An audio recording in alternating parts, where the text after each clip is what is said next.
ছোট পুকুর কিংবা নালার মতো দেখতে এই গর্তগুলো এখন ভোগান্তির আরেক নাম। প্রতিনিয়তই বাস, রিকশা, অটোরিকশা থেকে শুরু করে মোটরসাইকেল পর্যন্ত আটকে যাচ্ছে এই গর্তে। যাত্রীদের নামতে হচ্ছে কাদা পানির মধ্যে, গুরুতর আহত হচ্ছেন কেউ কেউ। এমন চিত্র দেখা গেল পিরোজপুরের কেন্দ্রীয় বাস টার্মিনালে। বড় বড় গর্ত হয়ে গেছে, যেখানে গাড়ি পরে আর গাড়ি ওঠে না। যাত্রীর অটো বা রিক্সা পড়লে ঠ্যাং ভাঙ্গে যায়। আমাদের গাড়ি বাইরেবার কোনো ব্যবস্থা নাই। আল্লাহ দ্বারে শুক্রিয়া, পাও একজনের ভাঙছে ওই খাতায় পড়িয়া।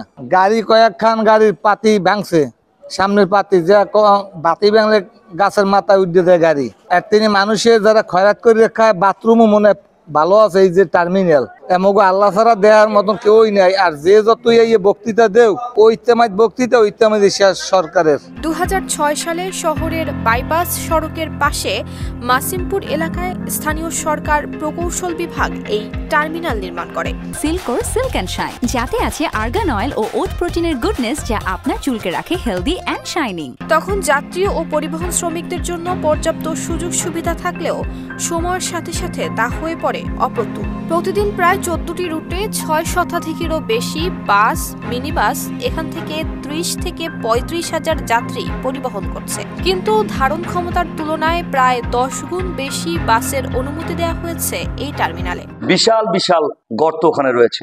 বর্ষাকালে মা বোনরা বাস থেকে নেমে কি দুর্বিষহ অবস্থার মধ্যে থেকে পচা পানির মধ্যে থেকে তারা মেইন রাস্তায় ওঠে। আমরা বারবার পৌরসভাকে আহ্বান জানিয়েছি যে আপনারা এই খোলা এই গর্তগুলো ভরাট করেন। তারা সামান্য একটি 1 লাখ 1.5 লাখ টাকার একটি টেন্ডার করে কয়েকটা গর্ত বললেও সেই জায়গা থেকে পানি কিন্তু এখন আর বন্ধ হচ্ছে না। 19 বছর আগে নির্মিত হলেও টার্মিনালে এখনো কোনো বড় ধরনের সংস্কার হয়নি।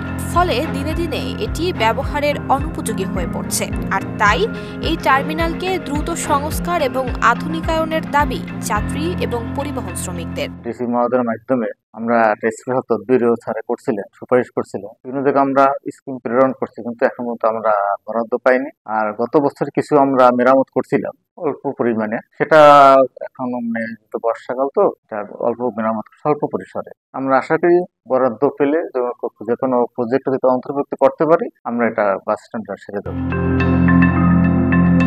নুসরাত জাহান মেহেক, ঢাকা পোস্ট।